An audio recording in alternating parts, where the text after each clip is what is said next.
Muy buenas a todos, amigos y amigas cinéfilos, y bienvenidos a 35 milímetros Live, una tertulia de cine online en la que durante una hora os invitamos a comentar, debatir, opinar con nosotros sobre el gran mundo del cine y las series de televisión. En este segundo programa contamos con varios de nuestros compañeros redactores. Por una parte tenemos a Pepe Pérez, periodista y máster de radio en Radio Nacional de España. ¿Qué tal, chicos? Hola, Pepe. A Alejandro Liria, periodista, economista, guionista, mucho guista veo ahí, pasa Ale. Y Sofía Ramos, periodista, máster de comunicación social de investigación científica en la BIU. Hola, Sofía. Hola, ¿qué tal? ¿Cómo estamos?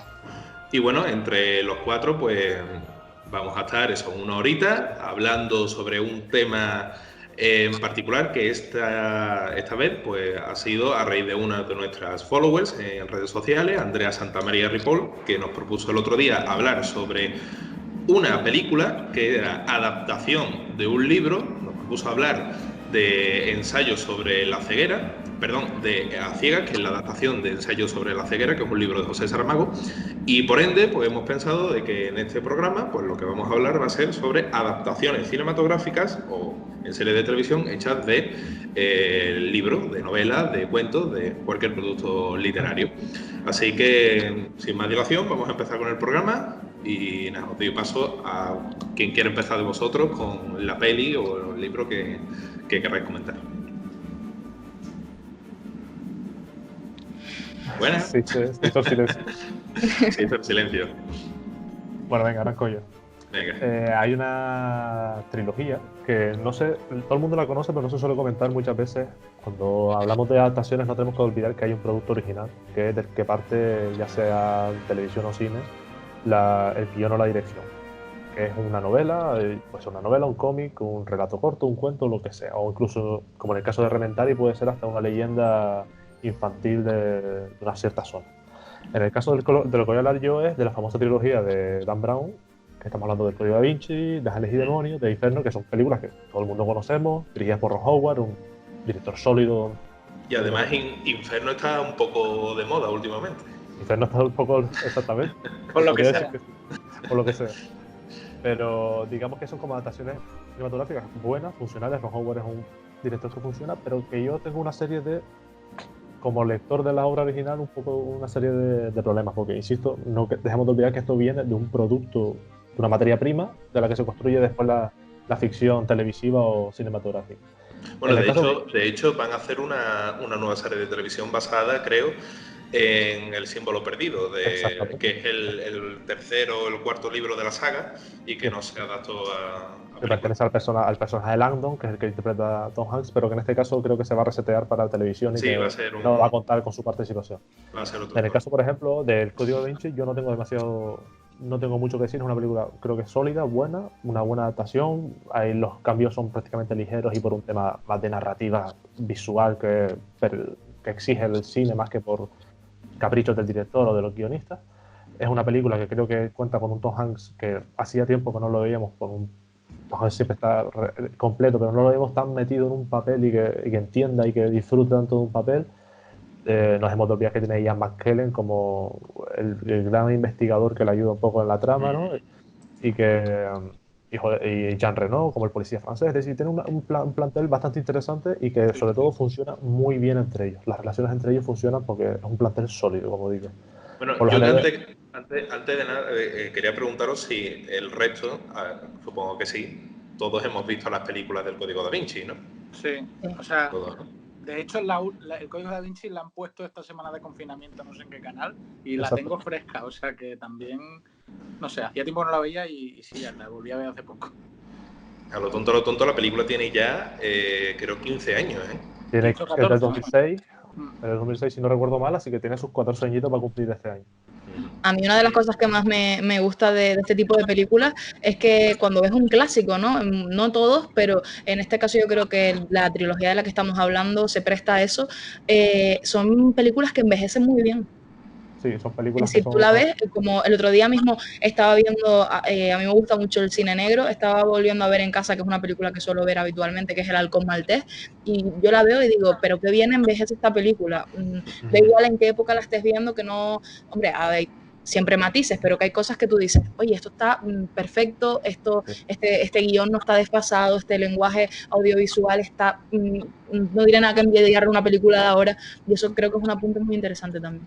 Absolutamente. Son películas atemporales que eso, pues sí están bien construidas y que sobre todo en estas en concreto hay una gran aparición de un trasfondo histórico, que al fin y al cabo eso más atemporal no puede ser. El siglo XIV fue lo que fue y ahí está. Y por mucho que lo investiguemos o le demos la vuelta a nivel conspiranoico, pues no. Entonces, insisto, el Código Da Vinci me parece una adaptación, como adaptación, insisto, como película genial, como adaptación más que conseguida, y que creo que unió las bases para que después se pudiera, por ejemplo, hacer Ángeles y Demonios, que no dejemos de olvidar que aunque se estrenó después, es la primera novela de la trilogía. La primera.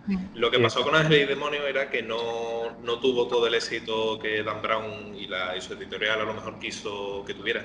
Y luego ya el boom lo pegó con el Código Da Vinci, porque lógico, Ángeles y Demonios es un thriller que, bueno, aunque el Código Da Vinci siga por esa línea, es un thriller que no enganchaba tanto a lo mejor no por la trama, sino tal vez porque el nombre de Dan Brown no era de momento conocido, y eso que había sacado incluso previamente muchos libros del tema y tal, pero con el Código Da Vinci pegó el boom, básicamente creo yo, porque las implicaciones, las idas de olla de la conspiración en sí, toda la trama, que mezclaban muchos conceptos que aunque en otras obras previas se habían dado incluso, él lo supo manejar de forma que el público le llamase la atención y supiera engancharse y yo creo que durante esa época había muy pocas personas, la que yo recuerdo de pequeño, estar en un hotel de vacaciones con mis padres, con mi hermana de chico, y recuerdo que en el patio en la piscina había un montón de personas con la tumbona y siempre que bajaba había alguien leyéndose el libro. Siempre. Yo quiero hacer un inciso también para introducir otra obra, ¿no?, que ha pasado a la gran pantalla. Yo creo que es otra de esas películas maravillosas. De hecho, es de esas que recurres como en la época en la que estamos viviendo ahora, ¿no?, cuando estás ahora en casa mucho tiempo.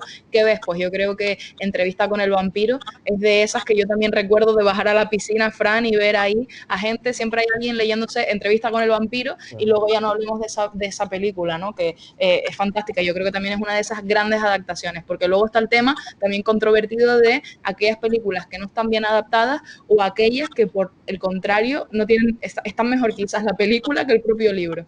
Sí, bueno, eso siempre pasa, seguro. A mí me pasa una cosa con el Código Da Vinci, que es una cosa que yo llamo el efecto Godzilla, ¿vale?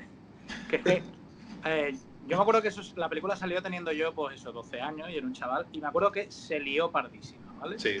Salía en las noticias, en plan, la iglesia, no sé qué, tal, no sé cuánto. Y yo, joder, esta película, ¿de qué irá, no? Y lo llamo efecto Godzilla porque cuando salió Godzilla, la del 99, la de Matthew Broderick, mis padres no me dejaron ni a verla. Clásico, tío. Era de un monstruo gigante, que tú no puedes ver eso porque tienes 5 años, niño, no puedes ver. Tío, yo la veía de chico. Así saliste. A mí no me dejaron verla. Entonces, cuando ya era un poco mayor y la vi, fue en plan de, ¡buah, esto va a ser un escándalo, tal! La película era una chorrada, Godzilla.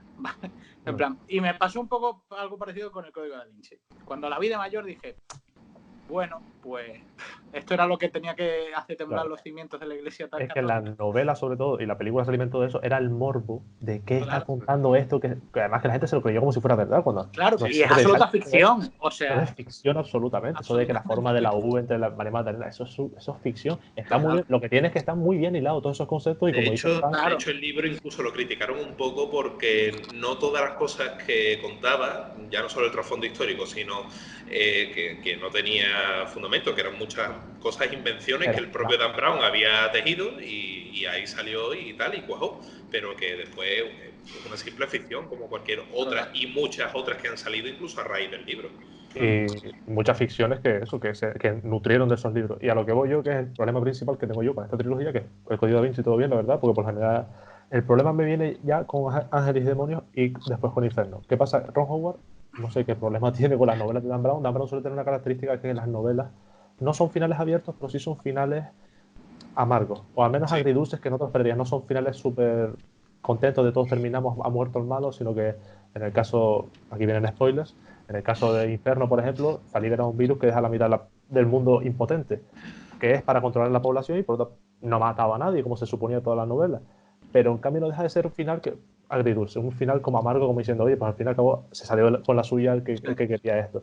El problema que tiene Ron Howard es que tiene un problema con los finales felices. Yo no sé de qué le viene este problema. En Ángeles y Demonios, por ejemplo, había un concepto que es que se secuestra a los 4 papas favoritos, muere el papa que estaba, se selecciona a los 4 candidatos favoritos y los secuestran. Y cada uno representa un elemento, la tierra, el fuego, el aire o el agua. En la novela, originalmente, Landon, el personaje de Tom Hanks, nunca llega a salvar a ninguno de los 4. Los 4 mueren, los 4 son ejecutados. En cambio, en la película, Ron Howard siente la necesidad imperiosa de salvar al último candidato y que ese sea el que, en cambio, después llega a ser papa, cuando en la novela no sé si se llega a mencionar o si sale un candidato aleatorio. O sea, y el infierno, en el libro dices tú que al final el virus sí lo sueltan, ¿no? Exactamente, el infierno, el virus, se supone que hay un virus que va a acabar con la mitad de la población cuando en realidad después se dan cuenta. Yo lo digo, yo de los 3, bueno, son 4 libros teniendo en cuenta el símbolo secreto. Yo solo me he perdido, el símbolo perdido. Vale. Solo me he leído el Código da Vinci, me lo leí hace ya tiempo, y Ángeles y Demonios también, pero nunca me lo llegué a acabar. O sea, en el caso de Inferno hay un virus que está amenazando la Tierra, que ellos dicen que va a acabar con la mitad de la población. Resulta que solamente es un virus que lo que hace es impotente a la mitad de la población, que es un tema de reducción de población. Se está hablando mucho de eso y creo que más vigente no puede estar ahora mismo. Y en el caso de Ron Howard, ¿vuelve a ser lo mismo? ¿El virus se libera? Pues no, en el final yo lo cambio absolutamente, llegan a salvar la Tierra, el virus no se libera, nunca se dice si no era un virus letal, sino que era un virus para crear impotencia sexual y que no pudieran reproducirse más la población. Insisto, creo que es un problema porque toda la película está al dedillo con la novela, los cambios son mínimos, creo que hay una narración impresionante, una dirección impresionante, Tom Hanks y sus compañeras femeninas que siempre son espectaculares también, pero creo que hay un problema con tolerar que el final de la novela es así y que si no lo puedes aceptar, no la adaptes, pero no puedes estarlo cambiando en función del complejo tuyo de querer tener un final feliz o que el espectador se pueda hacer miedo a que el espectador se sienta sobrado por un final que no es el que espera. Eso es muy Hollywood, ¿eh? Eso es muy Hollywood absoluta y muy Ron Howard, por supuesto. De todas maneras, a mí me pasa una cosa con el Código da Vinci, y no quiero ofender, pero ya que sé, ya voy a decirlo. A mí me pasa con el Código da Vinci que me parece que es un poco la búsqueda tomándose en serio a sí misma, básicamente. La búsqueda no se toma en serio a sí misma porque tiene Nicolas Cage. Sí, el Código da Vinci tiene a Tom Hanks y se toma en serio. Pero... Básicamente. Bueno, van a hacer la tercera de la búsqueda. ¿La van a hacer? Ojalá que sí. No, la van a hacer. Bueno, solo eso puede salvarnos ahora mismo. Nicolas Cage buscando el santo grial. Y su piluquín. O sea, básicamente es lo que tú dices, porque si te pones a pensar, comparas a Tom Hanks con Nicolas Cage y es casi el mismo personaje, solo hasta con el peluquín incluido, solo que eso, que uno sí se lo toma en serio la historia y otro es un poco... Claro, uno es un profesor de universidad, tal, no sé qué, y el otro es un patriota que quiere salvar a Estados Unidos. Y no dejemos de ver las raíces, que todo nace en Indiana Jones, que tampoco se tomaba en serio a sí misma en muchos momentos. Así, no, pero no dejan de ver un poquito todos esos sitios al final, porque buscan las mismas cosas místicas al fin y al cabo. Exacto. Un santo grial, un hijo perdido de Cristo. Sí, total. Bueno, y hasta aquí mi disertación sobre Ron Howard y su complejo con los finales felices.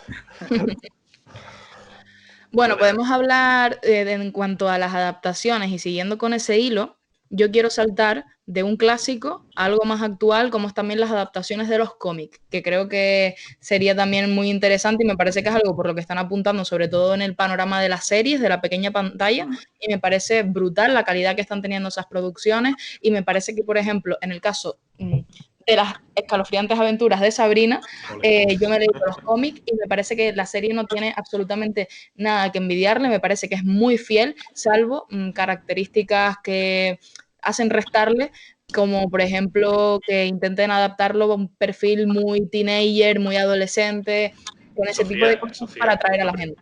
Una pregunta. Yo las 3 temporadas de Sabrina las he visto. De hecho, la última la terminé de ver hace poco. Y ahora que estás hablando sobre los cómics, ¿los cómics son recientes o son bastante antiguos? Porque yo creo que el personaje de Sabrina nació como hace unos 50 años, ¿no? Más o menos. Sí. Y los cómics de entonces, pues, ¿son los que se han adaptado ahora con la serie de televisión o es que han salido unos...? No. Lo que ha pasado es que se ha como ha evolucionado, porque están las aventuras de, bueno, está Sabrina, el personaje que todos conocemos, que incluso estaba esa serie antigua con la que nosotros hemos crecido. Lo que pasa es que el creador del mundo Archie, que lo ha decidido pasar, que es el creador Roberto Aguirre Sacasa, pues lo que ha hecho es ha adaptado series como Riverdale, que ha hecho, pues, ha adaptado el cómic de Archie, y luego también ha hecho como decía, revolucionado la imagen de la bruja Sabrina, y desde el año 2014 ha empezado a crear estos cómics. Entonces, son como parte de lo mismo, lo único que es que a partir de 2014 se han sacado, a ver, el primero son, creo que son unos 8 o 9 cómics de la historia de Sabrina con el aspecto, bueno, de hecho, no lo tengo aquí, pero justo tengo el cómic, el primer cómic que lo pedí por Amazon y me llegó perfecto, es precioso y es totalmente la estética de la serie. O sea, tú ves el cómic y ves las viñetas y todo y dices, es la serie de Sabrina. Entonces, pues es nuevo dentro de lo que se ha adaptado al clásico, por así decirlo. Bueno, aparte de yo y Sofía, de Sofía y yo, perdón, ¿alguno de vosotros dos habéis visto la serie o la seguís? O... La verdad es que no. Recuerdo la noventera, que le quería preguntar a Sofía que no sé hasta qué punto de fidelidad ir con respecto a los cómics, que al fin y al cabo es de donde bebe todo esto. No sé hasta qué punto, porque hay, según me estás contando, hay una diferencia increíble. De los 90 era como muy... Sí, es muy cómica. Cínica, tenía ese personaje de Salem, del gato, que era súper cínico, que era tal. Pero en cambio después esta es, como tú dices, más teenager, es un fan público más adolescente. A ver, es teenager, pero es súper oscura. Yo no sé si Fran está de acuerdo con esto, pero es una película, es una serie muy, muy oscura, los personajes están muy bien llevados, la trama es muy interesante en todo momento. Lo único es que luego tiene, para mí, no lo determinaría de fallo porque hay gente que le chifla esas historias, pero a mí me parece que se pasan de intentar atraer a ese público más joven y te meten el triángulo de amor. A mí, por ejemplo, comentando esta tercera temporada, que ya me decía Fran que la había visto, me parece que está... me ha gustado, ¿vale? Pero me parece que, por ejemplo, está el mítico personaje de Lilith, que en esta temporada se ha desaprovechado totalmente, cuando al final de la segunda temporada lo pusieron como que iba a ser lo más, y luego, por otro lado, esas historias de amor entre Sabrina, que es la bruja más poderosa, hija de Lucifer, pero que da todo por su novio del infierno. Es demasiado típico. A mí estas cosas me indignan. Mi pregunta es, de las dos series que hay, porque creo que solo hay dos adaptaciones, corríjame si me equivoco, en imagen real, sí, dos. ¿Cuál es más, sí, en imagen real, cuál es más fiel a la materia prima original que son los cómics? Yo diría que a los cómics originales, de esos cómics setenteros, ochenteros, la adaptación de Sabrina de los 90, que es la que tú comentabas, Ale, que hemos visto con ese Salem, hablaba así, las tías que son muy cómicas y demás, se adapta a esa versión. Pero claro, como lo que se ha cogido aquí es el mundo Sabrina, y lo que se ha hecho es adaptarlo a los cómics de esa casa. Entonces, no podemos juzgarlo como cosa, como un universo, sino es un universo y luego dos creaciones aparte. Entonces, en este sentido, yo creo que la serie es totalmente fiel a lo que viene siendo a los cómics que se han creado a partir del año 2014. De hecho, y es más, hay algo que no ha pasado. Los títulos de crédito, ¿no?, de la serie son dibujos, lo que no sé si ya son del cómic, ¿no? Claro. Sí, total. Es un poco el rollo de Guardianes de la Galaxia, ¿no? O sea, los cómics originales eran de los 60, 70, o sea, tenían mucho éxito. Y cuando decidieron en 2014, creo que salió la película, Marvel renovó los cómics. Exacto. No son exactamente como la película, pero como le dieron un tono y una imagen que seguía la película, al fin y al cabo. Supongo que será un rollo parecido. Sí, solo que el cómic lo lanzaron antes que la serie, en este caso. Incluso con el mundo Archie, yo creo que unas características que les va a dar a ellos muchísimo juego es el hecho de que, por ejemplo, Riverdale, que era la otra serie que les estaba comentando, aparece dentro de Sabrina. De hecho, en el cómic, desde el primer cómic, ya aparece que Sabrina se va a Riverdale y ves personajes de Riverdale que interactúan. En la serie pasa. Siempre hay un comentario, siempre, por ejemplo, en esta última temporada aparecían en una cafetería de Greendale, que es donde vive Sabrina, pues entraba un motero de los de Riverdale con la chupa de cuero de los serpientes. Pobre hombre. Total. Cero spoiler. A mí la temporada esta, lo que tú has dicho, a mí me ha gustado, y lo que más me gusta de la serie, exceptuando, no sé, las interpretaciones, porque lo hacen todos los actores bastante bien. Kiernan Shipka, que es la chica que ahora hace de Sabrina, se mete completamente en el papel y te lo crees como una joven adolescente que tiene los típicos problemas de una chica de 15 años, entre decidir entre su novio de instituto y hacer cosas de bruja, o sea, lo típico. Y bueno, aparte de las interpretaciones, todo el mundo, todo el oscurantismo ese que rodea Brutal. la mitología, o sea, y en cada temporada estoy viendo que eso está evolucionando de una forma que cada vez me está gustando más. O sea, si en la primera temporada giraba todo sobre el satanismo y en la segunda un poco también sobre este tema, pero tiraba también por otros derroteros, en esta que tira para el paganismo y para la cuarta, que yo no sé si ha habido ya noticias de producción o que van a empezar ya con su desarrollo. No creo que vayan a empezar ahora. Bueno, ahora no, pero van a tirar por el rollo de H.P. Lovecraft. O sea, me parece, o sea, que la serie está ampliándose sus fronteras de una forma que poco a poco, o sea, va a llegar a unos sitios que yo me digo, tío, pues a mí me llama mucho la atención eso, o sea, la mitología que explora la serie más que nada. Y a mí lo que me gusta también es que va desarrollando, como tú bien dices, en cada temporada algo nuevo. No es de estas series que lo da todo al principio y deja cosas sin cerrar, sino que va temporada por temporada contándote algo nuevo. Ahora en esta última también pues estaban hablando de diferentes tipos de magia, cómo se ve la magia en cada país, desde el vudú a la magia europea y demás. A mí lo único que no me gusta de la serie, lo único que no me gusta es que Salem no hable. A mí tampoco. Y lo que más me gusta de la serie... No hablan la serie, Salem. Qué triste. Y lo que más me gusta de la serie, que es además que cuenta con un reparto muy bueno, es que tienen de tía Zelda a Miranda Otto, ya que estamos hablando de películas que se han adaptado de libros, pues que es nuestra querida Eowyn del Señor de los Anillos. Y lo hace muy bien, la verdad, la mujer. O sea, tanto ella como la mujer que hace de Hilda, que ahora no me acuerdo de su nombre, o sea, son de los mejores personajes de la serie para mí, vamos. Bueno, incluso con Ambrose, con que ese personaje no saliera en la serie original de los 90, ni siquiera en... Ambrose es como un primo de Sabrina. No es como, está supliendo a Salem en realidad. Lo que no hace Salem...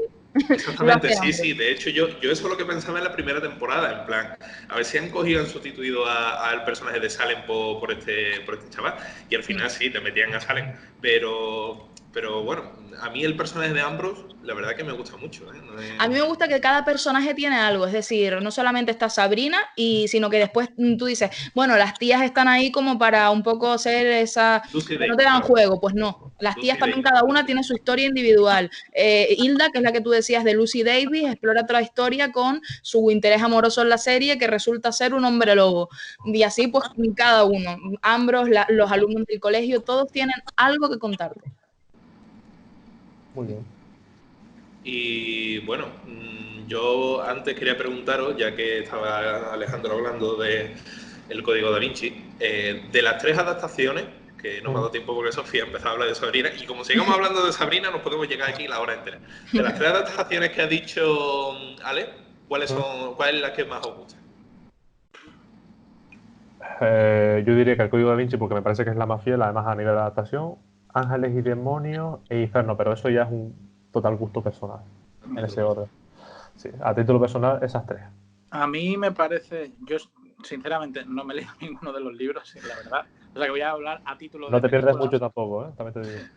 A título de película, pues El Código Da Vinci me pareció mejor película de aventura y Ángeles y Demonios me pareció mejor thriller. Y Inferno me pareció una cosa. Totalmente de acuerdo. ¿Te pareció qué? Que no... Una cosa, o sea, no sé, algo.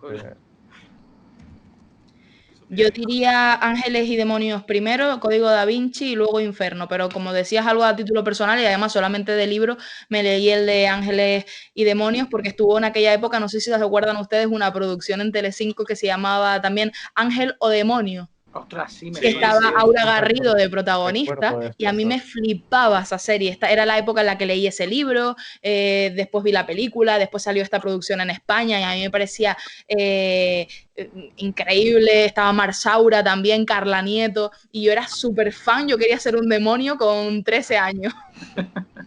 Aquí en España el tema de las adaptaciones de libros no se llevan muy bien, creo, No se ¿no? llevan tanto y son casi las de Pérez Reverte si uno se despista. Ahora Y tiene tampoco mucho éxito. Capitana la y Triste. una, no tienen mucho éxito y dos, ni siquiera están bien adaptadas. Porque Ahora son sí cortos. están sacando esta de. ¿Cómo se llama? La trilogía esta que se llama Trilogía del Bastán o una cosa así. Sí, sí. Esa De sí han Dolores sacado Redondo. 2 películas, ahora Tres. mismo ¿Las 3 las han sacado ya? Sí, se iba a presentar la tercera, que creo que se llamaba Después de la tormenta, lo voy a buscar en un momento. La iban a presentar aquí en principio en el Festival de Málaga, que se iba a celebrar se iba a celebrar hace una semana, y la rodaron a la vez. O sea, pues la yo supongo rodaron que... la segunda y la tercera la rodaron a la vez a raíz del éxito de la primera. No Claro. vaya a ser de que la segunda no cae bien en taquilla, por lo menos ya tenemos la tercera y ya la sacamos del tirón. Eso te iba a decir, supongo que les habrá ido bien, porque en España no somos mucho de completar sagas cuando... Ofrenda a la tormenta, se llama, Ofrenda a la tormenta. Y se va a presentar en el Festival de Málaga, pero claro, por razones evidentes, pues no ha podido ser, pero se va a estrenar este año. Y sí ha tenido bastante éxito, la verdad. De ese tipo, después también creo, yo porque quería tirar ya un poquito por el tema de la serie, aquí en España, por ejemplo, hubo una serie que tuvo bastante éxito en televisión española hace poco, se llamaba La caza a Monte Perdido. También está basada en un libro y es muy parecida, por ejemplo, a esa que has dicho tú del Bastán. Sí, esa la he visto, sí. Y antes que le he hablado de Pérez Reverte, recuerdo también, aparte de la adaptación de Viggo Mortensen, la que hizo Telecinco también hace un par de años, que era nefasta. O sea, no llegué yo a ver más allá del capítulo piloto, y eso que prometía bastante, pero por eso decía que ¿qué opinabais acerca habéis estado hablando de Sabrina, el Código da Vinci? Bueno, ahora te toca a ti hablar de algo, Pepe. De aquí en España, que el tema de literatura y cine no está del todo muy relacionado, o sea, no relacionado, sino no se llevan muy bien. No sé, por ejemplo, lo de A la Triste me da pena porque no sé hasta qué... Es que, claro, no sé ya si es leyenda o no, porque puede hacer casi 10 años perfectamente de la adaptación de A la Triste a serie, pero creo recordar que se rumoreaba que a Pérez Reverte le habían contactado gente, en plan, de productoras extranjeras para adaptar la novela. Y él quiso que fuera una producción española y por eso firmó con Telecinco y salió lo que salió, pero como, qué pena, ¿no? Que no haber tenido el músculo de alguien que se lo hubiera tomado más en serio. Total. Pero luego, aquí sí hay veces que adaptamos novelas, pero ahora mismo lo que más se me viene a la cabeza son adaptaciones de cómic, que de eso sí le hemos dado más bombo al final. En los últimos años, entre Super López, Anacleto, que Anacleto me parece una película fantástica. La muy verdad, bien, muy bien. A mí, sí, la disfruté mucho. Y luego se han hecho de Mortadelo, se han hecho muchos intentos, que la de animación estuvo muy bien. Y me sorprendió, por ejemplo, que no sé si han hecho ya 2 adaptaciones de los cómics de Zipizape, pero que... Sí, creo que son 2. Vi la primera, porque yo era muy fan de los cómics de chicos, pero vi la primera porque la pusieron un día en la tele y me sorprendió porque, a ver, está bien porque le daban un tono para que fuera para los chavales, pero al mismo tiempo me daba cosa porque le habían quitado que Zipizape eran unos cabrones. Claro. Y entonces las pelis son como de aventuras y tal, y es como, no, yo quiero 2 niños tirando... Haciendo travesuras. Sí, totalmente. Y ahora, por hacer un inciso antes de entrar en el cómic en España, la serie que más se me viene, la adaptación de un libro que ha tenido mucho éxito, sería Fariña. Es la única que se me viene así de tener un éxito increíble, de todo el mundo conocerla, a niveles de que el libro se prohibió, que sí, después todo el mundo... Yo recuerdo que Fariña me entró por 20 contactos de WhatsApp después en PDF. Con el libro, ¿qué es lo que pasó? Adelantaron el estreno de la serie cuando Recuerdo, el libro fue secuestrado porque decía que contenía, no sé si era información confidencial, por eso está que no, que algo que... Vamos, que había gente del gobierno metida en los temas del narcotráfico en los 80 en Galicia. Había una trama súper extraña. Y ese secuestro lo único que hizo fue un fenómeno Streisand, que es que automáticamente todo el mundo empezó a descargarse el libro en PDF y a pasárselo a todo el mundo. Sí, es lo que suele pasar, ¿no? Que cuando algo está prohibido, pues la gente... Es como con el Código da Vinci, ¿no? Generó esa polémica y, claro, lo que hizo, pues aumentó aún las ventas y la gente y los espectadores que fueron a ver la película. Exactamente. Yo sobre adaptaciones españolas tengo que decir que quizás no de las más fieles, pero porque es una adaptación libre, pero sí que es verdad que yo pensando ahora cuando hiciste esa pregunta, Fran, empecé yo ahí a darle vueltas a la cabeza y decía, Dios, no soy capaz de decir una película que haya visto española que me guste y sea adaptada, pero sí, es el caso de La novia, de Paula Ortiz, que en realidad es una adaptación libre de Bodas de Sangre, de Federico García Lorca. Es Y verdad. a mí la verdad que me pareció preciosa y me encanta Inma Cuesta en esa película y me encanta la dirección de Paula Ortiz, pero es verdad que es una adaptación libre, no puedo juzgarla por lo fiel que puede ser al libro. Pero Sí, bueno, pero eso, Sofía, después de todo, tampoco es malo, porque no. yo creo, y eso es algo que yo siempre he tratado de defender, por lo menos desde mi punto de vista, es que un libro y una película, aunque tengan mucha semejanza, aunque me refiero ya a temas de adaptaciones, aunque tú quieras adaptar la historia de un libro porque es muy llamativa a nivel cinematográfico, en cuanto al lenguaje cinematográfico se puede adaptar muy bien a lo que cuenta, a los personajes, a la narración, Tú tienes que tener en cuenta que, como espectador, digo, que una cosa es el libro y otra cosa es la película. O sea, son dos productos distintos, aunque cuenten lo mismo.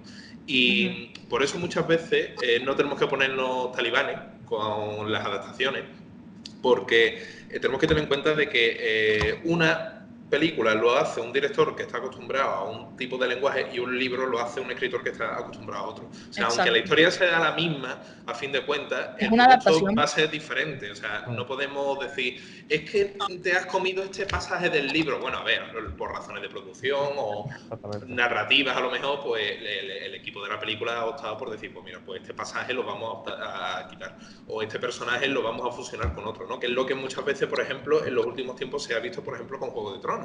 Sí. Que hay muchos lectores, sobre todo, pues, yo al principio me enfadaba con la serie por eso, porque había tramas que eran bastante chulas en el libro, que de buenas a primeras la serie o te las omitían, o te las cambiaban, o te las fusionaban, y era como, ¿pero por qué has hecho esto? Si esto, claro, ya luego con el tiempo uno va madurando, uno va pensando y dice, vale, es que pasa esto, o sea, tú no pretendas tampoco de que un libro vaya a, o sea, una película, una serie, vaya a adaptar fielmente. Yo creo que ninguna película adapta fielmente una novela por eso mismo. O sea, hay casos, ¿no? Por ejemplo, Ale lo conoce muy bien, como Watchmen, que se dice que es la adaptación perfecta de un cómic, o sea, porque, o 300, ¿no? De Frank Miller, ¿no? Vamos a hablar de eso.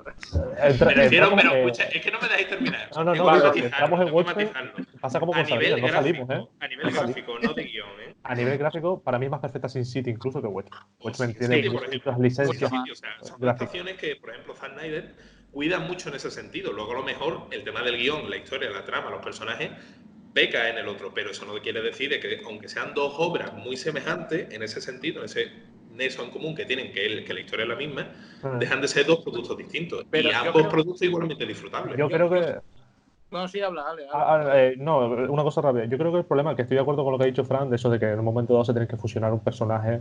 De hecho, puedo decir por experiencia propia que me han hecho un encargo de una adaptación de una novela y es que condensar ciertas partes. Hay capítulos que no pueden entrar, que es muy laborioso para 180 páginas o 120 que le tienes que poner a un guión.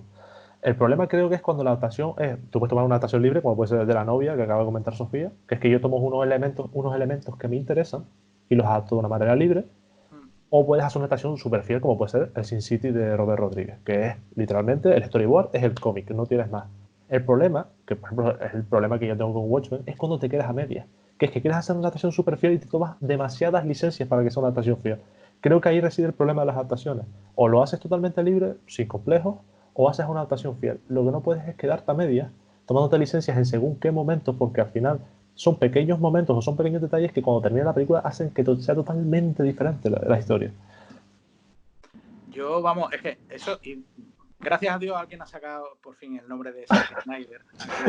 ¿Qué te gusta, tío? No, joder, a ver, la cosa es que tú has dicho, en plan, y es cierto, o sea, a Zack Snyder le encanta una cosa y es uno de los que, por lo que más se le defiende, que es que le gusta calcar viñetas. Le encanta calcar viñetas. Lo hace en Watchmen, calca muchas viñetas, en la de Batman contra Superman también. Pero claro, o sea, el hecho de parecerte a nivel estilístico al cómic, pues no te hace mejor adaptación. Quiero decir, yo seguramente como adaptación, si entendemos adaptación como calcar el libro a la pantalla, pues por ejemplo, El niño con el pijama de rayas es una buena adaptación, pero como película, a ver, también el libro es lo que es, pero ya está, no tiene más cosas. El Hobbit, en la primera película, la gente salió de la película diciendo, hay que ver no sé qué. Tú te lees el libro, perdón, y la primera película, sigue bastante la línea del Sí, la libro. verdad que sí, lo primero es lo mejor de las tres, sin duda. Pero aún así no deja de ser peor que El Señor de los Anillos, que son 3 películas que van comiéndose cosas continuamente. O sea, el hecho de que tú traslades todo el contenido del libro calcado a la película no tiene por qué darte nada bueno. Y por ejemplo, Watchmen sí intenta hacer la historia, intenta captarla de manera parecida, pero pierde al espectador por muchas cosas, porque al intentar calcar viñetas, Zack Snyder acaba pecando de efectista. Y entonces Exactamente. hay veces que eso pegan un puñetazo y sale el tío volando y dice, es que Watchmen no va de esto. O sea, en Watchmen va precisamente de que nadie sale volando cuando le pegas un puñetazo. O sea, Es una falsa sensación de adaptación. Es lo que hace es juega a copiar ciertas imágenes para que el espectador diga, por ejemplo, el origen del Doctor Manhattan creo que es algo que está bien narrado bajo mi punto de vista en la película. Creo que se toma una licencia, creo que es un capítulo muy complejo y que al menos lo hace de manera efectiva, se entiende. Cuando tú lo ves en la película, al fin y al cabo, es un concepto muy complejo del tiempo del sí, Doctor tú lo Manhattan. entiendes, pero es cierto que pierde Mucho, pero bueno, si tengo que ceder un poco para que se entienda un concepto tan complejo, de verdad que cedo, que no soy un extremista. Pero es que después cuando ve uno la primera secuencia, que es la del asesinato del comediante, en el cómic es súper patético, porque el comediante es un viejo que está con una bata viendo la tele, llega un señor, que no voy a decir quién es, por si alguien ha visto Watchmen, como decían una vez en Todopoderosos, han tenido 35 años. Le da dos patadas y lo tira por la ventana. Es una cosa súper patética. Un tío que había sido un agente especial del gobierno. Es una forma de decir, o vaya forma de morir. En cambio, ¿qué hace Zack Snyder? Además de ponerle en la puerta 300, haciéndose una autorreferencia, que eso ya son cosas que yo no termino de congeniar. Da una patada y hace una coreografía de pelea en la que se rompen los moldes de las paredes, en la que el comediante sale volando a una altura improbable, aunque sea por muy fuerte que sea el asaltante. Y no deja de ser una trampa, porque si tú al principio estás planteando que voy a tomarme una licencia para hacerlo más cinematográfico y después tienes que calcar a la imagen y semejanza la secuencia del Doctor Manhattan, por ejemplo, ahí se nota el contraste. Así que aquí te tomas licencias y aquí no. ¿Por qué? Porque antes no necesitabas la pelea. Yo insisto en que creo que Zack Snyder, él cree que entiende Watchmen. Yo creo que no entiende Watchmen en absoluto. El concepto de Watchmen eran señores barrigudos llorando con un traje patético que se tenían que meter unas mallas ridículas, que las mujeres tenían que parecer hipersexualizadas para reírse de Canario Negro, de los diseños de Canario Negro, de Catwoman de los 60. Y lo que él entiende es que hay una secuencia en la que Laurie, el personaje de Laurie de Espectro SDA2, está bajando unas escaleras y le pone una música súper épica y bajando con el traje de látex, y es como, es todo lo contrario a esto. Bueno, y sobre la serie de televisión, ¿qué opina Ale de la serie? A la serie a mí me gustó, no sé si quién la ha visto aquí también conmigo. Yo no la he visto. Yo la he visto. Yo empecé a verla y ahora seguramente aprovecharé estos días para hacerlo. A mí me parece que tendré cuidado con los spoilers. A mí me gusta mucho. A mí me parece que sin basarse, porque lo bueno de la serie es que no se basa en el cómic, sino que se basa en el universo del cómic. Exactamente, se basa en los conceptos del cómic. Y basándose y haciendo eso, me parece mucho más fiel que la película de Zack Snyder. Estoy totalmente de acuerdo. Porque el tono que estaba diciendo Ale, de que son gente patética, son flipados que van disfrazados a pegarse con gente. Unos días acaba esquizofrénico, como que ya era un problema que tenía. Claro, lo coge a la perfección ese tono. Y me parece, y la serie a mí me ha parecido brillante. Y de hecho hay un capítulo, que no voy a hacer spoiler, que replica el capítulo del cómic de la historia del Doctor Manhattan.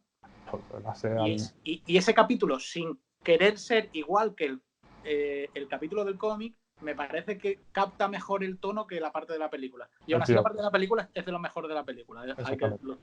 Pero realmente también yo creo que va a la línea de lo que estaba diciendo Frank, que yo creo que esa licencia quizás un poco más libre, que estabas también tú comentando antes, Ale, de que la serie se puede tomar esas licencias más libres para jugar y hablar de, yo creo que es clave lo que ha dicho Pepe, de que se coja el universo y no se intenta adaptar paso por paso, es genial porque, por ejemplo, hablando de universo de superhéroes, en el caso de Jessica Jones, yo leo los cómics, he visto la serie y me parece que coge toda la idea, pero que va desarrollando, por ejemplo, hay personajes, Hellcat, ¿no? Que es Trixie Walker en Jessica Jones. Pues en la primera temporada no vemos que es una superheroína, es una periodista y punto. En la siguiente ya vemos cómo empieza pues a convertirse en esa superheroína. Son cosas que no son totalmente verosímiles al cómic, pero que son necesarias para poder desarrollar un buen trabajo. Y veo, por ejemplo, Jessica Jones para mí es un neo-noir con todas las letras en formato serie de Marvel y me parece espectacular, no cambiaría nada.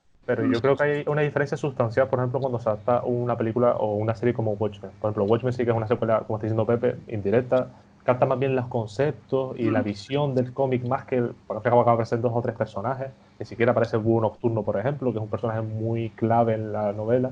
Creo que hay una diferencia entre eso y Jessica Jones, porque Jessica Jones no deja de ser un serial de Marvel.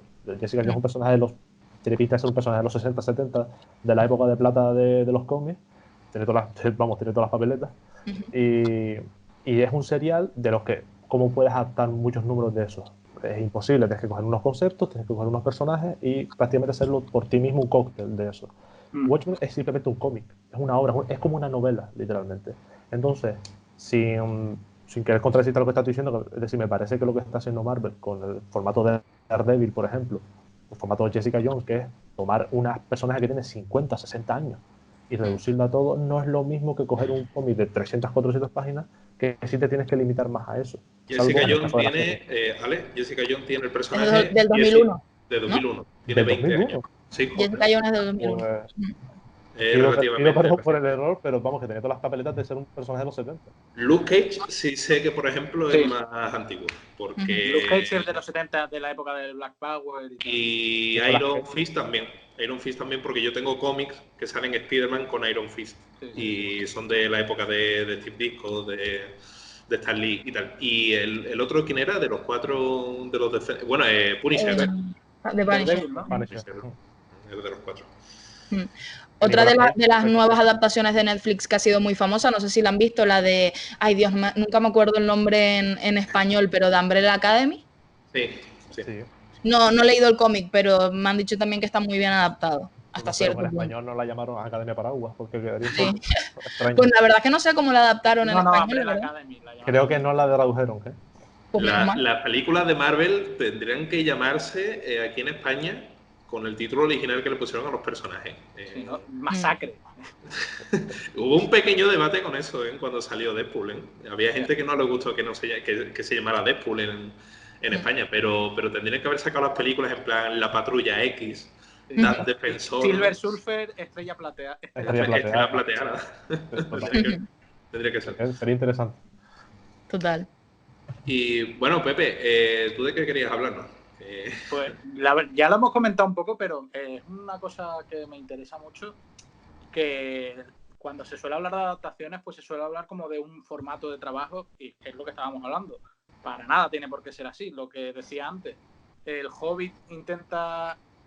o sea, El Señor de los Anillos son 3 películas de 2 horas y media, 3 horas, que adaptan 3 novelas largas y se meriendan mucha parte del texto.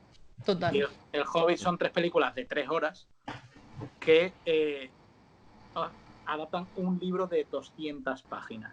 Entonces, intentan abrir más y estirar todo y acaban inventándose personajes, que es como, bueno, pues nada, estupendo. Y se nota que acaban, ¿cómo decirlo? Como que pierden el hilo. O sea, El Señor de los Anillos tiene mucho más claro el hilo porque al tener que constreñir todo, convertirlo a formato MP3, se quedan con lo esencial y dicen, tenemos que transmitir con la obra esto, esto y esto.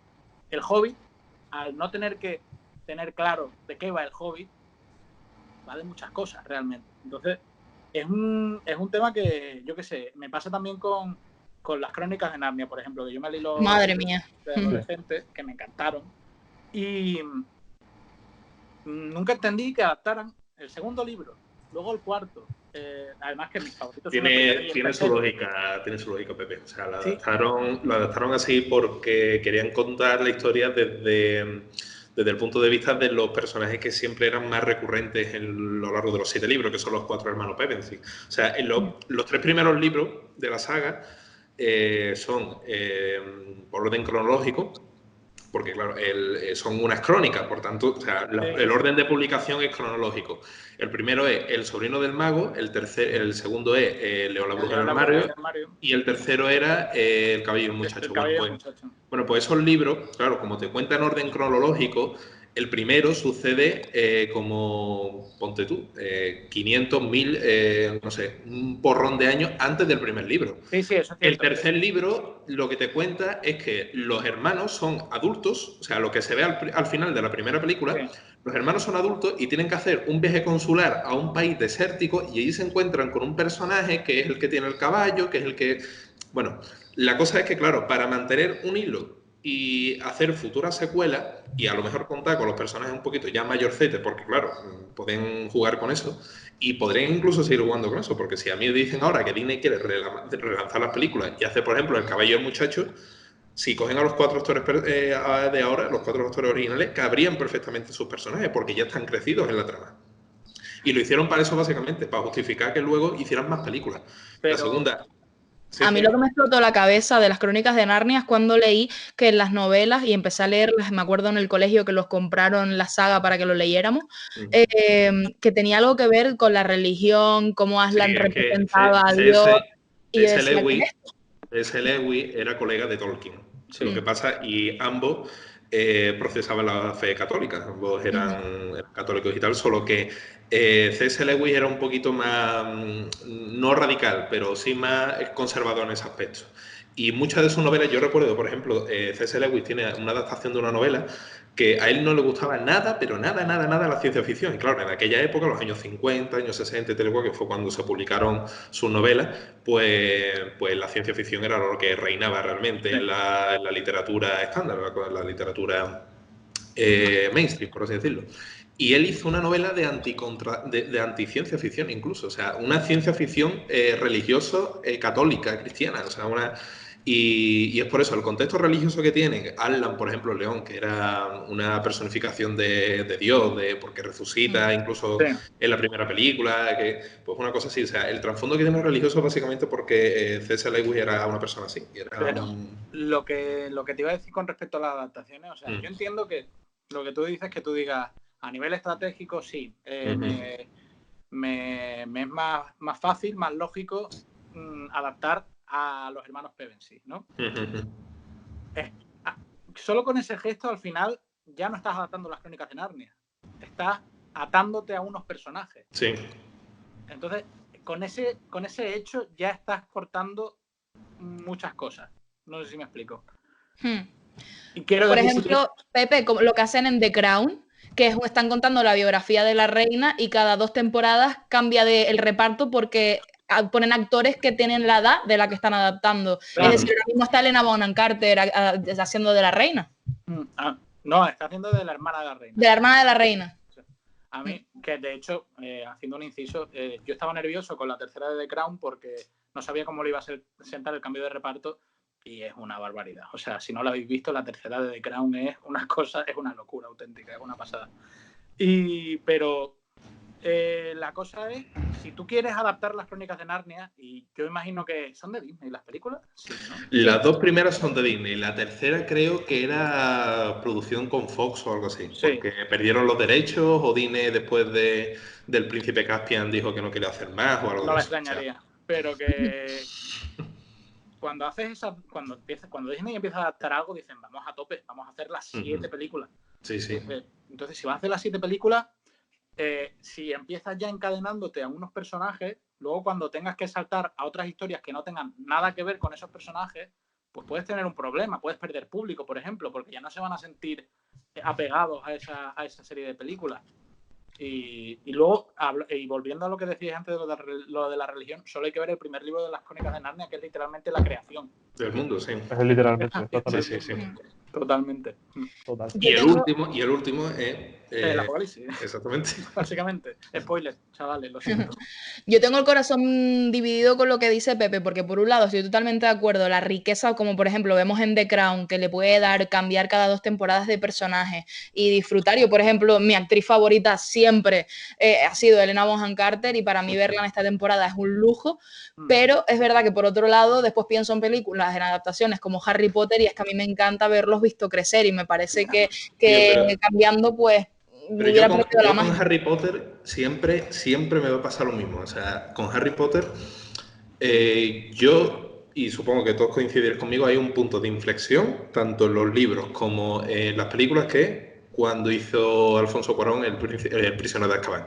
Sí. Ahí ya no solo, yo entiendo que Cuarón quisiera hacer una adaptación un poco más oscura, porque es normal, los chavales ya eran un poquito más grandecitos, el tono del libro también era un poco más oscuro respecto a los dos primeros, pero a mí lo que me molesta, por así decirlo, de las adaptaciones de Harry Potter es no el cambio de tono, que lo agradezco, o sea, y es fabuloso, o sea, para mí El prisionero de Azkaban es la mejor película y el mejor de los libros de la saga, como la ruptura estética de la adaptación, o sea, como al principio, o sea, yo entiendo que Cuarón es un tío que tiene una forma muy especial de hacer sus películas y trabaja con un equipo estupendo y tal, pero la ruptura estética que produce al ojo del espectador El prisionero de Azkaban respecto a las otras dos, independientemente del tono, y que luego ya David Yates y no me acuerdo del director de la cuarta, pero bueno, ya adaptan para la siguiente. Y, o sea, como que me molesta, es como estaba viendo una cosa, yo para mí Harry Potter era una cosa y luego la primera es otra. Y no sé, o sea, yo no sé si os pasa lo mismo, o sea... ¿Tú crees que a lo mejor debería haber sido un cambio más gradual? Más que Sí, exactamente. exactamente. Porque, no sé, ya solo es que todo, o sea, el vestuario, los personajes, todo, o sea, todo cambia de una forma que yo me quedo, joder, o sea, Yo es creo, como entró en la pubertad del tirón, o sea, de pum, sin Sí. darte cuenta. yo creo que a Harry Potter le habría venido mejor adaptarse en una época más cercana a la actual, quiero decir. Es que yo creo que el problema fue ese, Porque que las dos primeras eran como un poco más retro, como el... no, pero no lo digo por eso. A Harry Potter yo creo que le falta una figura parecida a un showrunner. A Harry Potter le hace falta una figura que le dé una unidad a todas las películas. Una uniformidad. Claro, porque hay un vídeo de Jaime Altozano que analiza las principales canciones de... Sí, Sí, me las flipa, es los buenísimo principales este temas vídeo. de Harry Potter. Y claro, te cuentan que John Williams solo hace la banda sonora de las dos primeras. Y te cuentan... No, de las tres. De la De las tercera tres, también, yo creo que la sí, tercera ya no es, ¿eh? No, sí, es de él. ¿Seguro? Nacho hizo un artículo de él y de la tercera. Las tres primeras son de él. Pues a partir de la tercera, pues ya lo hace otro y cambian muchas cosas. Entonces, le habría hecho falta algo rollo Marvel. En Marvel mucha gente se queja de que hay muchas películas de Marvel que echaron a sus primeros directores y siempre por las míticas diferencias creativas, ¿no? Pero claro, pierde una película a lo mejor que habría sido más única, habría tenido más personalidad, pero a favor de tener una unidad conjunta. Porque, ¿cómo se llama no me acuerdo cómo se llama el jefe absoluto de Marvel ahora Kevin mismo? Feige. Kevin Feige. Ese tío dice, cuando pasan de los Vengadores 1, dicen, vale, esto hay que construirlo todos a una, básicamente. Entonces, hacen películas por encargo y a lo mejor como película única no tienen tanta relevancia, no valen para tanto, pero como conjunto te acaban llevando a un sitio. Pues yo creo que a Harry Potter le pasa una cosa parecida. O sea, hemos tenido la suerte de poder ver El prisionero de Azkaban de Cuarón, que como película única es fantástica, pero eso lo que ha hecho es que se vaya todo de madre y que cambien de tono y que la fotografía sea distinta, la música sea distinta, y eso al fin y al cabo yo creo que es despista. Estoy de acuerdo. Yo creo que siempre queda apelar un poco como excusa, ¿no?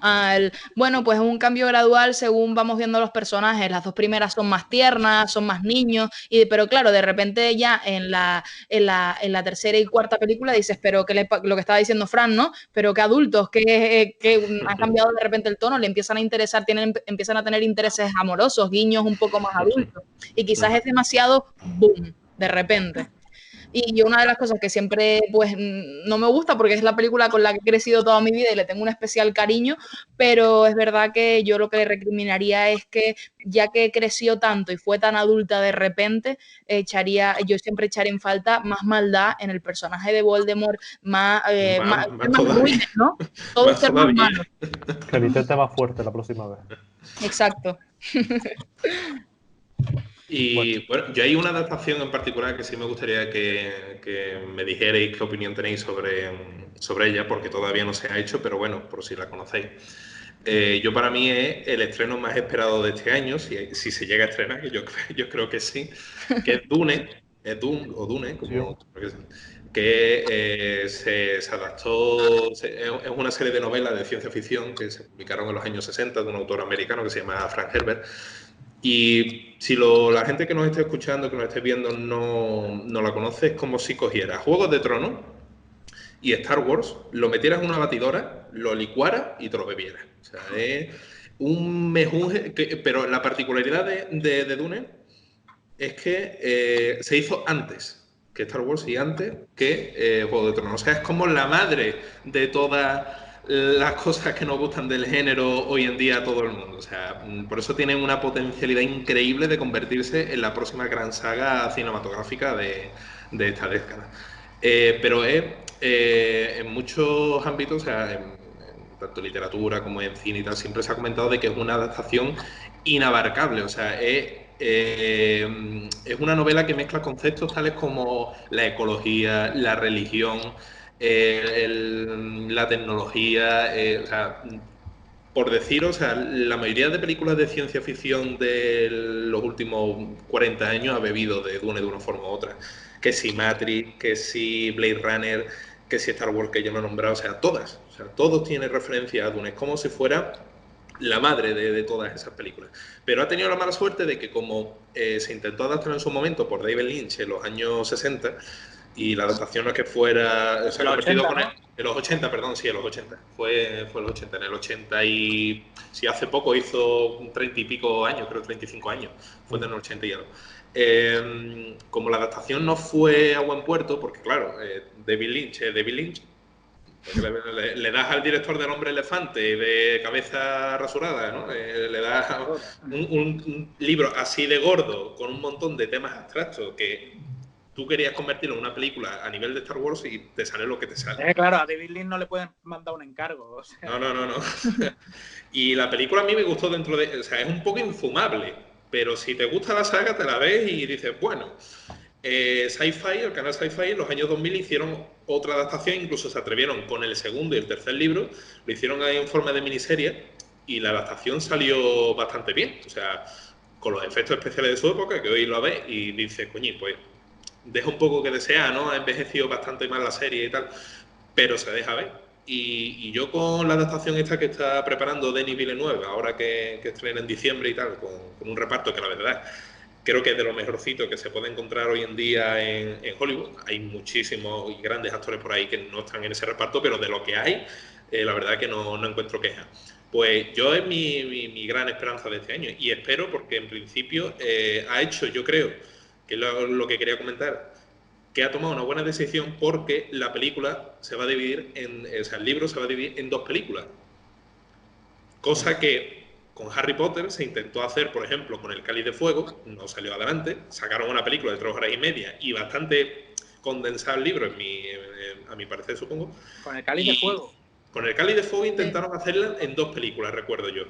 Y no sé por qué, creo que hubo cierta polémica, que la gente, los fans y tal, se echaron un poco encima de la productora de Warner y al final optaron por hacerla de una sola tanda y salió por la película que salió bastante bien, pero se dejaron como normal muchas cosas en el camino.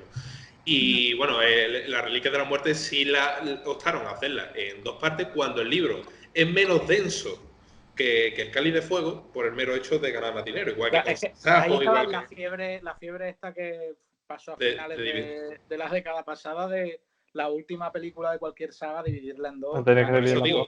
Juegos del Hambre, todas. Quería sacar el tema de esa relucir por eso, porque con Dune lo que va a pasar va a ser eso. O sea, que para tratar de adaptar el libro todavía mejor, que era la excusa que trataban esa saga para finalizar, ¿no? Para darle la guinda del pastel a todo, dividirla en dos partes. Y en este caso, pues yo creo que va a salir bien, porque ya estaba planeado hacerlo desde el principio y no una consecuencia de todo lo que el recorrido económico que ha tenido la franquicia. Y dice, bueno, pues ahora, pues para ganar todavía más dinero, pues vamos a dividirla en dos partes, ¿no? Que incluso se podría extrapolar incluso a Vengadores.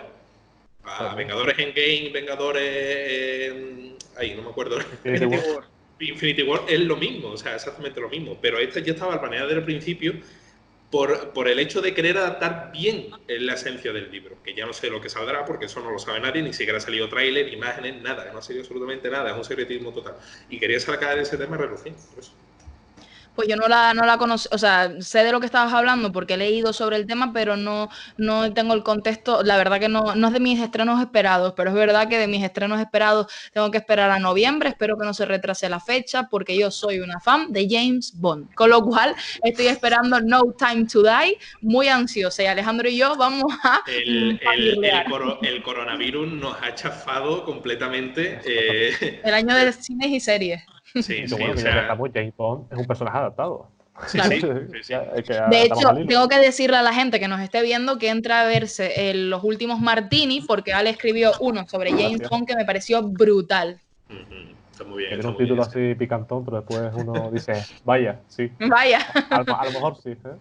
No, pero me gustó muchísimo el artículo y lo que es verdad que como crítica, ya para empezar, no me gustó mucho el póster el primer póster que sacaron, A pero mí tampoco. tengo esperanza en la película. Bueno, es que James Bond... Ah, tú dices, pero de la nueva, ¿no? De la nueva, de la de No Time to Die. El cierre del Vale.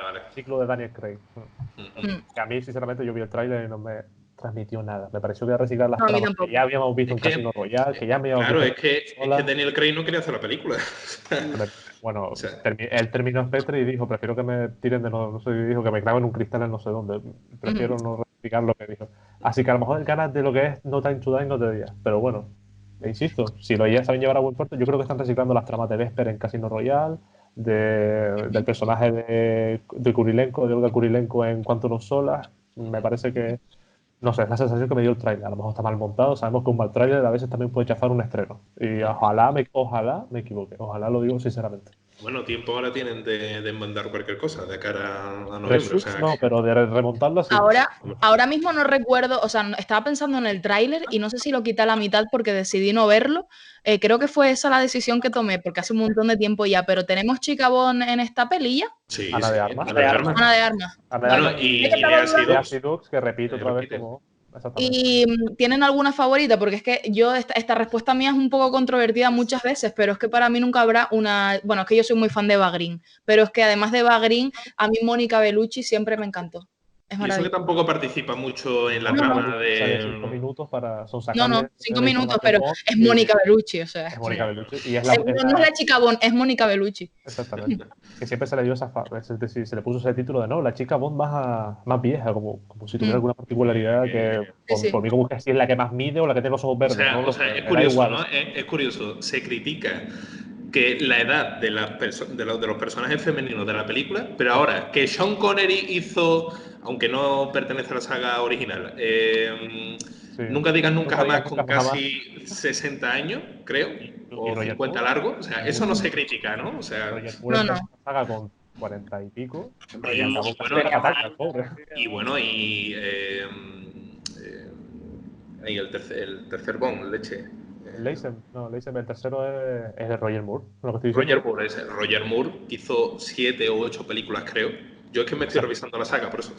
Roger Moore creo que terminó la saga con 50, casi 60 igual. O sea, y Pierce Brosnan se retiró, en principio, según tengo yo entendido, Casino Royale, o sea, el primer borrador de Casino Royale, estaba orientado para ser una película protagonizada por Pierce Brosnan. Pero él dijo que ya no quería hacer más el personaje Y Timothy Dalton, que es exactamente el que va después de Roger Moore, que es el que para mí me parece un Bond súper denostado y es de los más similares al planteamiento que dio Ian Fleming en sus novelas. Es una pena porque tuvo 2 películas, no tuvo demasiado éxito, pero me parecen 2 películas geniales. Y me parece tuvo 2 películas por eso mismo, porque según tengo yo entendido, él se quitó de cartel porque no le interesaba ya más hacer a él lo ofrecieron en su momento al servicio de su majestad, que en el 69. Él se considera muy joven, lo hace Lazenby, que es un tío que ni es actor ni nada. Eso es una historia que eso creo que da para una conferencia entera ya.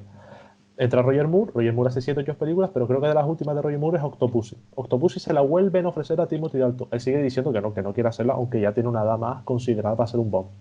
Y después cuando Roger Moore se retira, por razones más que obvias, porque casi acaba la saga en taca-taca, pues entra Timothy Dalton, que hace Alta Tensión y Licencia para Matar, pero que ya el problema es que ha rechazado 2 veces el papel y ya empieza a estar viejo para el papel. Y viene un modelo británico como es Brosnan, que a nivel físico a mí me encanta las películas de Brosnan, salvo GoldenEye, a mí no me gusta particularmente. Y ya después casi que entra Daniel Craig, que me acuerdo que en su momento se montó una polémica porque Daniel Craig era rubio Sí. porque el James Bond tenía que tener el pelo moreno y no sé, y usar Brummel, pues Sí, no, porque no sé. Roger Moore era moreno. Da igual que sea rubio. Mi problema Roger viene Moore, hace poco estuve viendo Vive y deja morir, y es verdad que sale rubito, sale con el pelo castaño digo, claro. encima hay muchas de las secuencias que están rodadas en Jamaica, es de esas películas que putas que el actor se va poniendo cada vez más quemado, se está quemando más la piel y se pone más rojo, entonces el pelo también se le va haciendo más claro. Es decir, pero alguna polémica. Eso son minucias, pero por eso decía que es curioso, ¿no? Bueno, es curioso, pero no es curioso, ¿no? Que la gente critique que la edad de los personajes femeninos, pero no del prota. Hombre, yo tengo que decir que voy a buscar ahora mismo la edad de Daniel Craig porque acabo decir... de buscarla. Tiene 52 tacos el tío. Tiene 52 años, ¿eh? Y entonces, y Mónica Bellucci, o sea... Mónica Bellucci creo que no sé cuándo hace. A nadie le extraña que Ana de Armas pueda estar con Daniel Craig en una película, ¿sabes? Y a Mónica Bellucci lo acabo de buscar. Está con Ben Affleck, con 46, cuidado. Con eso. Pero bueno, insistimos, Ana de Armas tiene 31, Ben Affleck, eso es un tema también que ha sido súper candente últimamente y siento que me estoy alejando del tema principal, pero son 15 años tampoco, y se ha planteado como que poco menos es el abuelo. Tampoco me parece a mí que... Yo no entiendo tampoco ese tema, o sea, dejad de meteros en la vida de la gente, ¿sabes? Exacto, ¿no? Pero es verdad que hay menos diferencia entre Bellucci y Craig, que son 42. ¿Cuántos años decías que tenía Pepe? 52. 52. Y Mónica Bellucci 55. Claro, así que no se llevan nada. No. Así que es lógico pensar... Yo quiero que el próximo Bond sea Henry Cavill. Uf, no, por favor, no. Hay un problema que es que no lo va a hacer y me encantaría. A mí no me gustaría en absoluto. Fíjate que en la película esta de Guy Ritchie, que tuvo muy poco taquilla, pero... el hombre de Uncle, ¿no? Sí, The Man from Uncle. Ahí hace Henry Cavill de James Bond, básicamente, y en realidad está muy bien. Yo creo que es de las mejores películas que le he visto a Henry Cavill porque es de las pocas en las que tiene carisma. O sea que a lo mejor no le iría mal un James Bond. O Misión Imposible Fallout, a mí me parece que está increíble, haciendo también de un agente de la legislación. Insisto, Henry Cavill es el perfecto James Bond hace 10 años. Hace 10 años. El problema es que James Bond por lo general también sigue una serie de reglas para elegir al personaje. Que si tiene que ser un personaje que haya hecho 2 o 3 películas, pero tampoco sea muy conocido. Por eso cuando la gente dice Tom Hiddleston, ¿qué me gustaría a mí que Tom Hiddleston fuera James Bond? Pero es Loki, ese es el problema. Claro. Es un tío demasiado conocido, necesitamos un tío que sea una cara nueva. Benedict Cumberbatch. Sí. Una cara nueva. Una cara nueva. Eso es lo que bueno, Benedict Cumberbatch se adapta a cualquier personaje que tú le pongas en el amor de mi vida. O sea, que por eso no habría problema en que le hicieran. Total, que a ver cuándo sacan Sherlock, por favor. Bueno, sé que nunca, pero tengo la esperanza.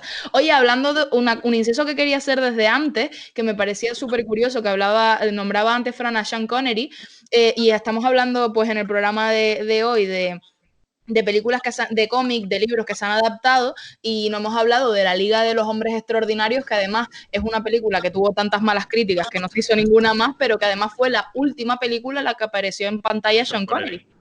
Se quitó o sea, dijo que ya no hacía nada más después de trabajar con ese director. Rechazó hacer de Gandalf por hacer esa película, creo, una movida así. Sí, y porque no entendió el guión. Dijo que no... Bueno, pero, o sea, Sean Connery te hace películas de ciencia ficción setentera, como creo que era Atmósfera Cero o una cosa así. Te hace Los Inmortales, te hace... Y ahora El Señor de los Anillos, que... no sé, un clásico literario en tu país de origen desde hace 50 años. Bueno, en tu país de origen, es de la película se hizo en Nueva Zelanda, ¿no? No, pero me refiero al clásico. Tú te refieres a la obra. El libro, claro, o sea, la tenés que conocer. O sea, Christopher Lee y Ian McKellen decían que conocían la obra, que la habían leído. Incluso Christopher Lee la leía todos los años porque conoció al propio Tolkien. Sí. Y eso digo, que él, o sea, cuando le llegó el guión, o sea, por ende, algo tenía que saber de la trama. O sea, y si me hacen Los Inmortales 2, porque la primera está bastante bien, pero si me hacen la segunda, que tira ya por unos derroteros que tú dices, tío, ¿por qué has hecho esto? Yo creo que el problema... Que viene que lo negaran, o sea, yo creo que no. El problema de Connery se llama, y lo vuelvo a repetir, James Bond. Él está harto de hacer 6 películas y se me van a meter en otra saga con un personaje icónico que es de la trilogía probablemente más importante de la literatura moderna. Pues va a ser que no. Yo creo que fue básicamente más eso que él mirar lo que acabas de decir tú, esa película súper rara de él con un taparrabos, con un revólver, con una coleta. Él lo que está haciendo todo lo posible por no parecer a Bond, por eso después se deja el pelo cano, tiene esa pinta más de anciano cuando no le corresponde. En La Última Cruzada se lleva apenas unos años con 10 años más o menos. Se lleva nada, no hay una diferencia como para que sean padre e hijo. pero en cambio se deja abandonar por el simple hecho de diferenciarse del personaje que le dio tantas torturas. Y yo creo que la no elección para Gandalf era, Sí. creo que viene por ahí, Lo más creo seguro, yo. sí. Bueno, y si algunos si tenéis algo más que comentar, yo quería terminar la horita de programa con una recomendación para estos días de cuarentena por cada uno de vosotros. O sea, ya teniendo en cuenta pues el tema principal de la charla, que ha sido pues los libros y el cine. O sea, una sugerencia tanto de series como de peli, me da igual, de cada uno. Y cerramos yo por mí, cerraría ya el Vale. coloquio. En materia de películas, voy a decir una que si alguien, la digo por supuesto porque si alguien no la ha visto, yo doy por hecho que la mayoría sí, Jungla de Cristal es una adaptación y eso poca gente ¿Sí? lo sabe. El Juego de Cristal viene de una novela que iba a ser Comando 2 originalmente para Schwarzenegger. Schwarzenegger dijo que yo no quiero hacer esto porque Schwarzenegger supuestamente, el personaje de Schwarzenegger viene a un edificio a visitar a su hija y creo que el resto lo sabemos todos. Y te cogen a este hombre llamado Bruce Willis para hacer la película. Es una película que, para quien no lo haya visto, yo creo que es perfecta, porque va también sobre un encierro, así que creo que es perfecta. Y en Ahora lo materia de... Sí, pero eso es como dice Pepe, ¿no? Que Jungla de Cristal es una peli navideña. Es una peli para Navidad. Es una peli navideña. O No, sea, pero la podéis ver en cualquier época del año. Es decir, siempre para eso, y si te gusta la 1 y tienes una saga que no tiene nada que ver con las novelas de Roderick Thorp, pero bueno, que también la 3 para mí es la mejor de la saga después de la 1, así que... Y a nivel de serie, pues recomiendo Watchmen, ya que se comentó antes. Si alguien ha leído la novela y tiene interés en ampliar un poco más el universo en la cabeza de Lindelof, que creo que es un guionista excepcional, que le dé la oportunidad. Bueno, con Prometheus metí un poco la pata, ¿eh? Bueno. ¿Qué más? ¿Qué bien? Pepe, te doy la palabra. Uf, fatal. Yo es que iba a hacer un poco de trampa y yo iba a sugerir lo que acaba de decir Ale. O sea, si alguien nunca le ha metido mano a Watchmen, yo creo que es el momento perfecto. Si tenéis la capacidad de la oportunidad ahora mismo de acercaros al cómic y leeroslo, que si te gusta el cómic parece gordo, pero te lo meriendas en nada. En nada. Y luego ya meterte a ver la película de Zack Snyder, que recomiendo que si veis la película de Zack Snyder veáis la versión extendida, que intenta hacer más. Ya puestos a Pero, verla... Claro, para que veáis qué tipo de adaptación, si os gusta o no, porque hay mucha discusión sobre esto, y que luego tengáis la oportunidad de ver la serie, porque la serie me parece de lo mejor que se hizo el año pasado y que tuvo menos repercusión y menos relevancia de la que se merecía. A mí me pareció que sacó dos o tres de los mejores capítulos de los últimos 10 años en una serie de televisión. Más bien menos relevancia, porque después fue creo que el mejor estreno de HBO en su historia. Sí, pero por ejemplo, a nivel de premios, por ejemplo, o a nivel de premios, no pasó nada. Es decir, nada. Estuvo nominado a un montón de guiones y los guiones no ganaron nada cuando los guiones... Sí, bueno, pero ya sabéis cómo es el tema de los premios. Hombre, o sea, por supuesto. Pero eso, si tenéis la oportunidad, Watchmen a saco. Exacto. ¿Y Sofía? Pues yo en mi caso tengo una peli y 2 series, pero no me voy a extender, con lo cual película lo tengo claro. Ana Karenina, la de 1935 dirigida por Clarence Brown, esa adaptación de León Tolstoy. Y luego, por otro lado, me voy a la actualidad con 2 series, unas del año pasado y otras de este año. Tienen La Crítica en 35mm.es de Dermy, que está en Netflix, se ha traducido al español como Rétame. Es una serie, un thriller psicológico, bueno, que es de la novela de Megan Abbott, que me parece que está espectacularmente adaptada.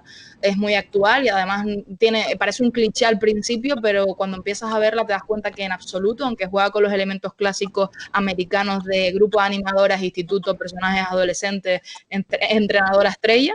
Y luego, por otro lado, tenemos Heridas Abiertas, que es una serie adaptada en la que la protagoniza la maravillosa Amy Adams, que está basada en la novela de Sharp Objects, se titula, de Gillian Flynn, y es otro thriller psicológico absolutamente brutal, de estos que te dejan resaca serie fila total. Sí. ¿Ya te toca a ti, Fran? ¿Sí? ¿Bien? Sí, venga. No, ¿qué has dicho? Adelante con tus recomendaciones. Es verdad, tu la mía. recomendación. Yo, pues antes Sofía ha dicho Sherlock, que la verdad que yo lo empecé a ver hace ya, pues cuando lo estrenaron aquí en España en TNT. me quedé con esa adaptación respecto a muchas otras que hicieron, porque hubo un tiempo hace 5 o 6 años que se puso de moda hacer adaptaciones de Sherlock Holmes, como ¿qué? Como churro. Pero la de Benedict Cumberbatch y Martin Freeman yo creo que acertó muy bien a la hora de adaptar el personaje a la época actual, conservando tramas originales de los libros de Arthur Conan Doyle. Y bueno, que decide el especial de Navidad, o sea, Maravilloso. es maravilloso. Que ya en ese especial por lo que hacen es tirar para la época victoriana original del personaje, y es que tú ves a Benedict Cumberbatch caracterizado ya con un traje de la época y tal, y, o sea, es que se mete en el papel, lo que he dicho, es un actor camaleónico al 100% y le pones cualquier cosa por delante que lo hace. Y yo creo que es una buena opción porque bueno, es una serie cortita, tiene, creo que eran 3 temporadas, ¿no? Más el especial y tal. La cuarta, pues veremos a ver, yo creo que se haga prontito tal. Y te mantiene muchos capítulos una tensión ahí, qué va a pasar, porque el personaje pasa esto, cómo continuará. Yo creo que viene muy bien para echar por lo menos una semanita. Se ve la temporada, todas las temporadas seguidas y se ve bastante bien. Y luego, yo bueno, una cosita, perdón, antes de acabar. Ya que ha dicho Sophie lo de Gillian Flynn, que Heridas Abiertas de Suya, aprovechar también y veo Perdida de David Fincher, que también es una adaptación de una novela de Gillian... se me ha ido el nombre y lo acabo de decir. Gillian Flynn. Eso, Gillian Flynn. Y es una película fantástica, a mí me encanta. Perdón, sigue, Fran. Y bueno, yo de películas, bueno, pues yo soy más de películas que de series, pero yo en este caso voy a optar por decir 2 series. Y la segunda es a quienes les gusta pues un poco el tema de literatura fantástica, literatura histórica y tal. Hay una serie de libros que se adaptó por la BBC, creo que fue, y luego ahora pues lo está emitiendo Netflix, que se llama The Last Kingdom, que bueno, a algunos no sé si les gustará, es como si fuera Vikingos, pero con un poquito menos de presupuesto. Pero yo os juro que las 2 primeras temporadas de la serie me las bebí en una semana y la verdad me atrapó bastante mucho la historia.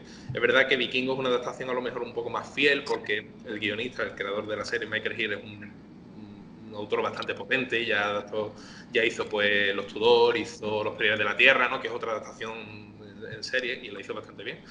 Pero no sé, o sea, The Last Kingdom tampoco la veo yo como una serie bastante mala, aunque tiene sus puntos buenos y puntos flacos y puntos buenos, pero para echar el rato, yo me bebí perfectamente las 2 primeras temporadas en una semana y creo que, bueno, para echar el rato también es una buena opción. A quien le gusta, bueno, pues ese tema de historia y tal y cual, un poco más clásico, un poco más pidiendo por ahí. Y bueno, yo diría ya que eso, que con todo lo que hemos dicho hemos pasado un buen rato, por lo menos. Total. Y nada, seguiremos comentando temas como este y parecidos en próximos programas. Yo espero contar con vosotros, sobre todo. Cuando quieras. Siempre. Y nada, y decir eso, que muchas gracias por participar y espero que aquellos que nos hayan escuchado y que nos hayan visto durante esta hora, pues los hayan pasado también haciéndolo como nosotros hablando del tema. Así que yo por mí me despido y nada, que espero veros pues en próximos programas. Seguidnos en redes, chavales. Seguidnos en redes, eso es cierto. Tenéis que seguirnos con el nick @35mm_es en Twitter y en Instagram. Y en Facebook 35mm.es. ¿Vale? Y nada, y hasta el próximo programa. Hasta la próxima. Chao.